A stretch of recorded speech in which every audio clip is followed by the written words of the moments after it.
Hello बच्चों, let's read the question. Figure shows a circuit that contains four identical resistors with resistance 2 ohm, two identical inductors with inductance of 2 millihenry, and an ideal battery with EMF E is equal to 9 volt.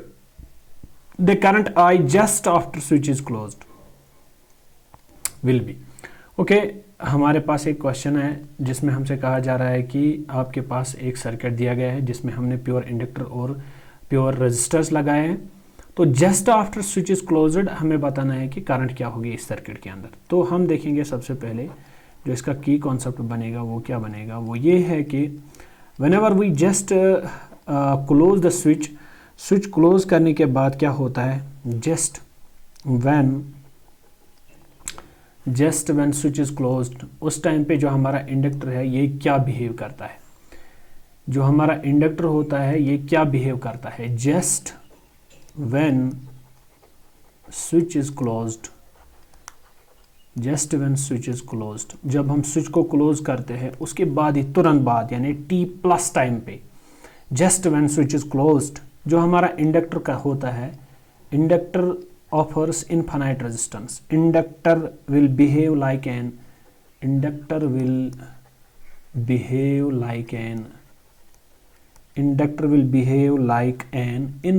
resistance.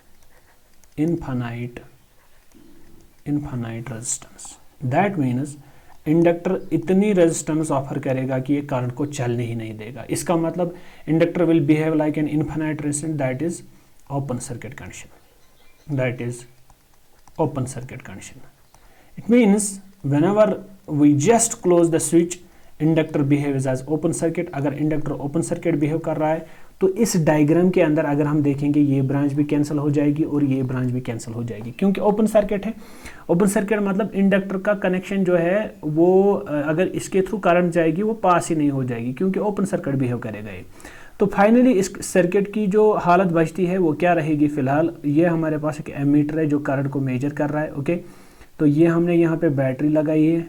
Okay, तो ये हमारा एक pure resistor है, battery का जो potential है that is 9 volt. तो यहाँ से हमने स्विच को क्लोज किया है, तो यहाँ पे हमारा खाली एक और रेजिस्टर बचता है, ये हमारी सर्किट डायग्राम बचेगी finally. This is R and this is are.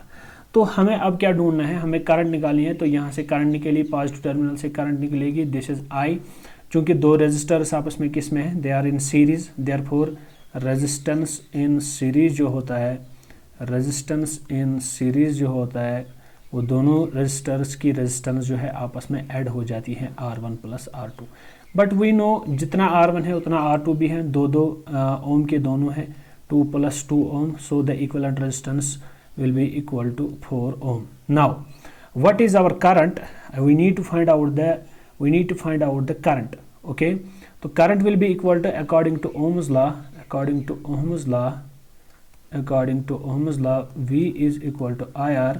असल में यहाँ पे R इक्विवेलेंट लिखेंगे। V कितना है, 9 वोल्ट है, R इक्विवेलेंट कितना है, 4 ओम है।